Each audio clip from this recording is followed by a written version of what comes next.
You have an opportunity to grow, and you have an opportunity to learn, not just on the baseball field. Sometimes when you come into a program and you're on a team with about 25, 30 other players, you kind of become a number, and you kind of get lost. This program here, we carry 15 at a maximum. And that's to ensure that every player within our program, one, we're getting the best players this school has to offer. Two, we're taking every player that's within the program and we're able to give them the playing time they need to grow. If you're a sophomore on varsity, you're playing. I'm not going to carry you to sit the bench. I'm not carrying you to carry a clipboard. You're playing. You're not doing charts. We understand that there's going to be a failure factor in this game. This is baseball. We fail a lot. But the players understand coming in here that they know they're going to fail. And they're going to have the opportunity to grow and learn from it on the field and both off the field. We pride ourselves on giving respect to the players. And I'm not saying other coaches and other programs don't respect their kids.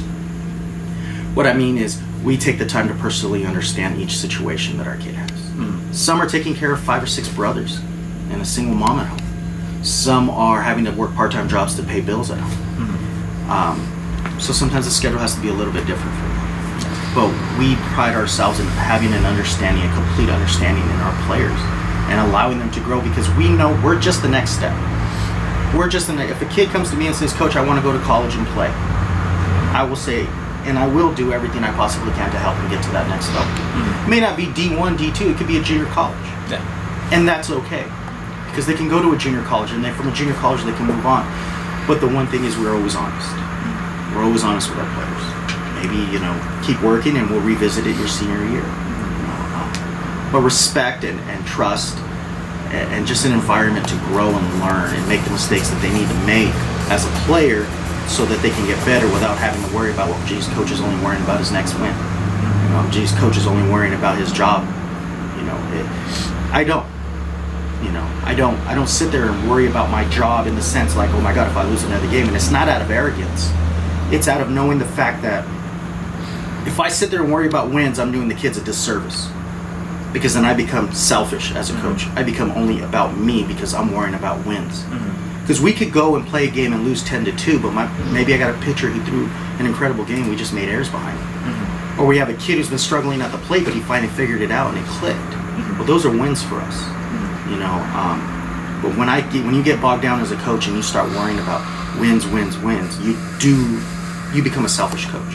Wins will be there when they come. Yeah.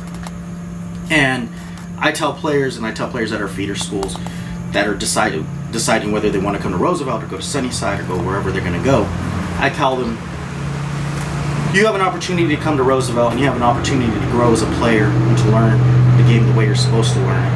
And you have an opportunity to play in an environment that's set up for you to succeed. And if at the end of the day, as a team and as a whole, as a program, we succeed, that's because they were capable and they were able to succeed on the field. And we were able to teach them that. That's, I think, the biggest thing for us.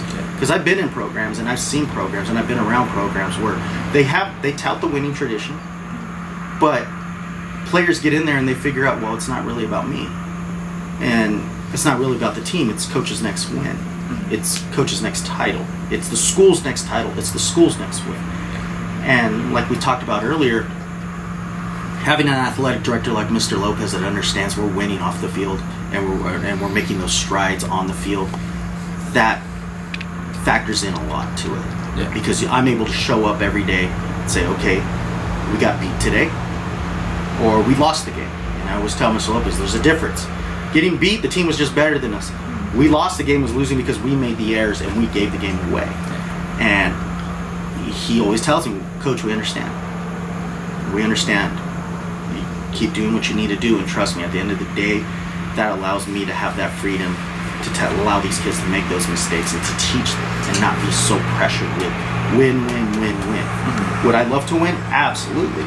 No one gets into coaching to lose all the time, but like I said in the beginning, I knew what I was getting into when I came here. Yeah. And I couldn't be more prouder than being here. And I tell Mr. Lopez and Mr. Allen all the time, and I tell the boys, I've chosen to be here. I'm not here because I have to be.